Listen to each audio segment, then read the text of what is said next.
Vou começar falando, para quem não me conhece, eu sou o Eric, eu trabalho aí com diversas comunidades aí em São Paulo e afins. Sou Microsoft MVP por conta dessas contribuições com a comunidade também. Eu sou sócio da Horizon 4, então, precisar de consultoria, hackathon, chama nós. É isso aí. Beleza? Então, cara, o que é basicamente essa apresentação, né? A gente atende alguns clientes grandes e um deles trabalha 100% back-end serverless. Então, cara, para começar, uma breve história, né, cara? Aí, por onde a gente começa essa história? Os monolíticos, né, cara? Então, quem aqui ainda desenvolve monolítico? Aquele sistema que faz tudo. Aí sim, mano, bastante gente. Nada contra os monolíticos, né, cara? Mas são as coisas que a gente vê, que o pessoal fala, vamos desenvolver rápido, vamos desenvolver, depois a gente refatora, isso nunca acontece na prática, né, cara? Então, quais são os problemas do monolítico? Pra quem não sabe, cara, monolítico, o que ele é? Pô, isso aqui foi da hora de desenhar, mano. Pô, eu peguei assim e falei, sou mal designer, mano, você é louco. Então, basicamente, o que é, cara? Tem uma camada web, então tem uma aplicação, uma ASP.NET MVC ou qualquer coisa afins lá. Eu tenho uma interface que tem um módulo de produtos, clientes, usuários, e todo mundo usa a mesma database e o mesmo projeto. Beleza?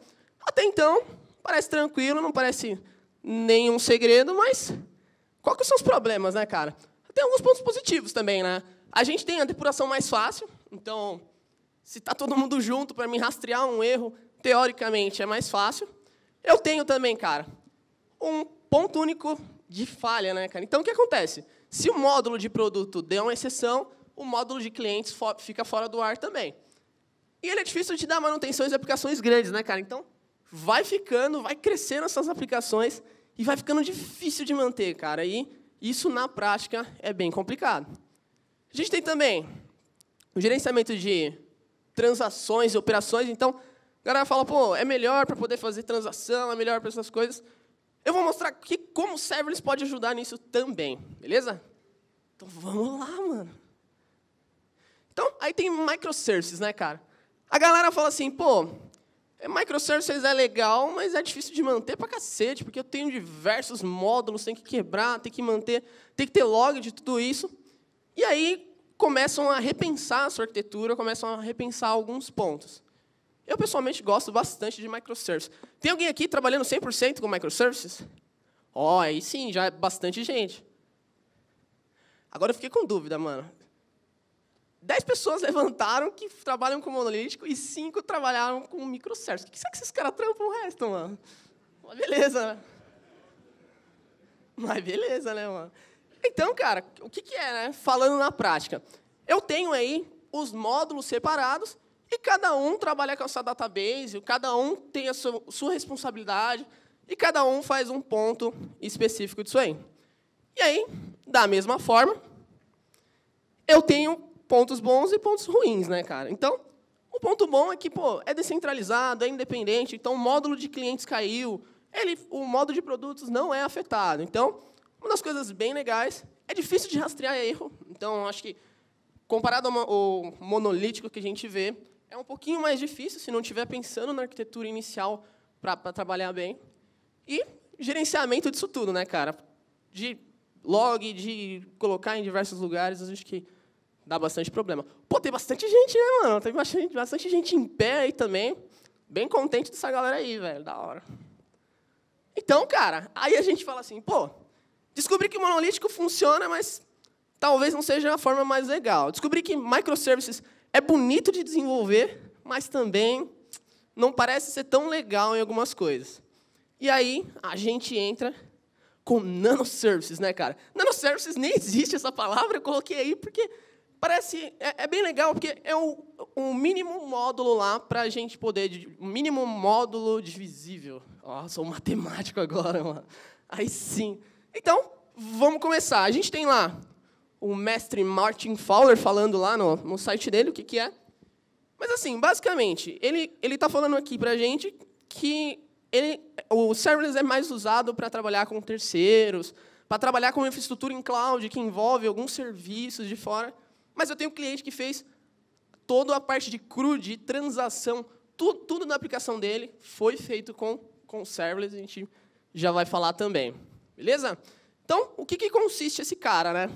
A gente fala assim, pô, mano, tô vendo bastante gente falando dessa parada, tô vendo bastante gente, mas eu não tô vendo muita gente desenvolvendo.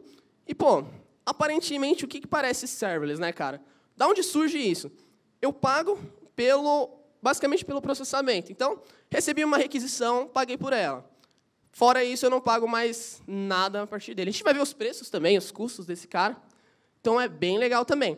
Então, assim, ponto prático de programação. Eu tenho um index lá, tenho um arquivo que vai fazer basicamente uma coisa. Então, a gente volta... Acho que os caras brincam bastante disso, né? Voltamos ao módulo estrutural, tá ligado? Mano, módulo estrutural, será? Porque está tudo num código, tudo num arquivo, e aí fica bem legal de trabalhar. Então, assim, o que acontece, né, cara? Isso aqui é um exemplo do AWS Lambda, mas eu tenho diversas outras plataformas, a gente já fala disso também. Mas como é que funciona todo esse ciclo, né? Então, eu recebi um PDF.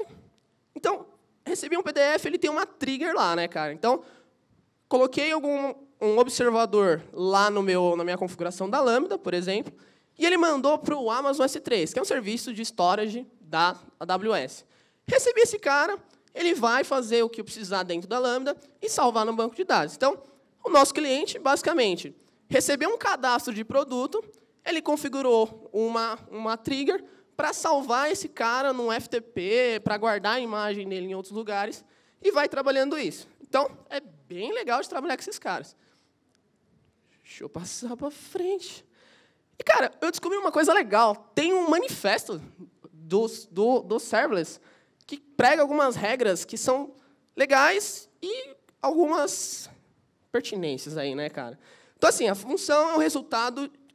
É uma unidade única de código para fazer deploy e escalar, né, cara? Então, o que acontece? Esse cara, essa função, literalmente uma função, está lá em vários servidores, mas ele só vai fazer uma coisa aí nele. Não trabalha com máquina virtual, então ele trabalha dentro da infraestrutura da Amazon, do Azure e tudo mais.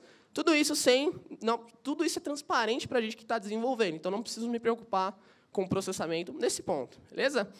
E, cara, o storage dele não vive dentro da Lambda. Então, para mim poder cadastrar em algum lugar, eu tenho que chamar alguma outra infraestrutura para poder funcionar. E, pô, acho que é a coisa mais legal, né, cara? Não pague enquanto está dormindo a aplicação. Então, eu tenho uma aplicação que recebe 10 usuários por dia e eu tenho que pagar o servidor para ficar de pé, e isso gera um custo aí que, às vezes, não precisa. Então, para quem quiser, depois, tem um linkzinho lá de todo o manifesto completo. E aí, cara, tem as diversas plataformas, né? Eu acho que o que mais ouço falar é a AWS Lambda, que é basicamente a infraestrutura inteira que nosso cliente trabalha. Mas tem bastante gente usando a Azure Functions, o Google Cloud. Alguém já usou o Google Cloud Functions? Pô, legal, legal. Eu não sabia que tinha no Google. Eu fui dar uma olhada essas semanas e falei, pô, legal. E vale a pena dar uma olhada nesse cara. OpenWhisk, alguém já mexeu? Também não conhecia ele, mas, pelo que falam, parece funcionar bem, mas só não é tão popular. Beleza? Então, cara, aí eu falo, né, mano? Quanto que é o custo dessa parada? Quando a gente começa a vender para o gerente, vender para o chefe, a gente começa a pensar. Então, trouxe aqui um exemplo da AWS. Então, lá na Lambda, cara, olha que fantástico. O primeiro milhão de requests é de graça. Então, pô, quando bateu 1 milhão de requests numa aplicação, significa que eu tenho grana para manter o resto, né? Então, isso é bem legal de trabalhar. Trabalha com... Tem diversas coisas bem legais aí também, os requests por mês. Cara, 0,20 centavos de dólar por milhão, cara. Então, quanto será que dá um custo, né? O nosso cliente final lá, ele usa milhares de aquisição, e acho que ele chega a pagar 50 dólares no máximo aí para manter uma infraestrutura gigantesca com milhares de usuários acessando. Então, vale muito a pena essa parada, né, cara? E aí, cara, a gente começa a evoluir um pouquinho, né? Então, pô, já entendi o que é serverless, já sei o que funciona, caí para desenvolver, pô, é só uma função, vai ser executada lá, só que aí eu tenho alguns problemas, né? O nosso cliente específico, cara, isso tem que... Eu perguntei para o time da Amazon, os caras não souberam me responder. Isso foi um negócio doido. Teoricamente, eu criei uma função dentro da Amazon e eu criei um arquivo lá, que é o index.js lá. Beleza. É uma função que vai atualizar o meu estoque de 30 em 30 minutos. Beleza. coloquei o require da minha aplicação, das minhas dependências, fora da função do handler, que a gente chama, dentro da serverless. Aí eu criei uma outra função, cara. Eu consegui utilizar essa lib de outra lambda numa outra. O que aconteceu? Quebrou a aplicação inteira. Então, assim, olha que doideira. Eu consigo criar variável global no serverless. Não faz isso, pelo amor de Deus, mas dá para fazer e é uma coisa bem doida. Então, a gente começa a ver alguns padrões aí para a gente poder brincar. Deixa eu puxar para cá. E aí, cara, a gente tem o command pattern, né? Pô, é mó legal, né? Porque você chega em casa e fala assim, pô, eu já fazia esse negócio há muito tempo, mas não sabia o nome. Então, qual que é a ideia do command pattern, né, cara? Eu tenho uma função única, que é o orquestrador, para saber aonde o fluxo vai, para quem que vai, e quais lambdas ele chama para poder fazer. Aqui no exemplo, veio um API Gateway. Então, para quem não sabe, eu configuro uma URL para o request. Então, vou dar lá um /produtos, ele vai bater, vai olhar nessa lambda, dependendo do que viram os parâmetros, ele pode chamar uma lambda ou outra. No nosso caso, cara, a gente faz muito para geração de boleto, né? Eu tenho diversos passos para fazer, eu não vou criar tudo nessa mesma função, porque a ideia da função é, eu tenho uma única responsabilidade para ele. Então, isso é bem legal de fazer. Então, vai criando diversas lambdas com suas funções aí primitivas e chama nesse cara aí. E aí você pode salvar no storage ou salvar no banco de dados.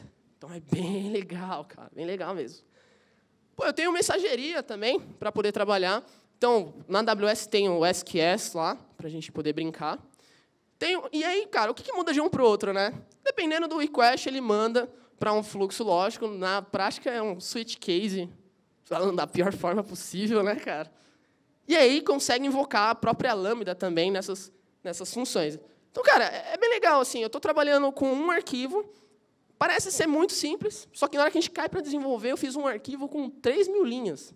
Você fala, pô, mas não é tão legal trabalhar dessa forma e eu estou vivendo do tipo primitivo para poder fazer. Então, é bem complicado. E aí, cara, acho que esse é o exemplo mais legal, que é o que a gente faz lá. Então, eu tenho processamento de ETLs dentro do nosso cliente. Então, o cara insere um arquivo CSV na pastinha da Amazon, ele dispara uma função lá da Lambda, e a Lambda chama um processamento, que dentro da AWS se chama pipeline. Ele chama esse processamento, o processamento ativa, aí ele sai atualizando o cliente, faz os deparos e tudo mais.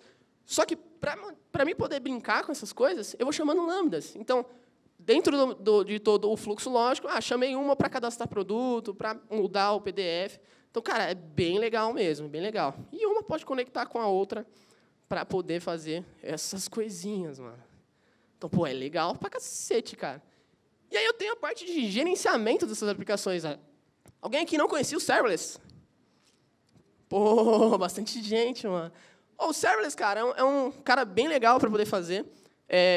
No nosso cliente, é bem complicado, assim, algumas coisas. Eles, para poder fazer o deploy, para poder fazer as coisas, eles vão lá no dashboard, clica new function, cola o código, volta, instala. Então, é bem complicado. Outra coisa, cara, acho que isso aqui nem coloquei nos slides, né? Uma coisa doida, né? Eu tenho, dessa forma com que eles faziam, de copiar e colar o código. Tecnicamente, eu estou na infraestrutura da AWS e eu não tenho um arquivo de dependências dessa forma. Não tenho arquivo de dependências. Como é que eu vou instalar as minhas dependências? Então, pô, quero usar um Lodash para fazer alguma coisa, para manipular listas lá, não consigo.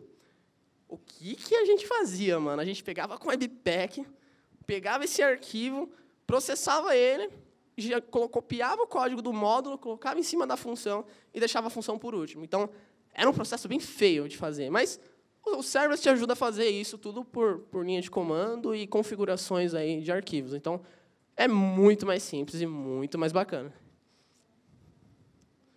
E, galera, os testes também, cara, acho que isso a gente faltou falar. Trabalhar com testes na AWS é muito...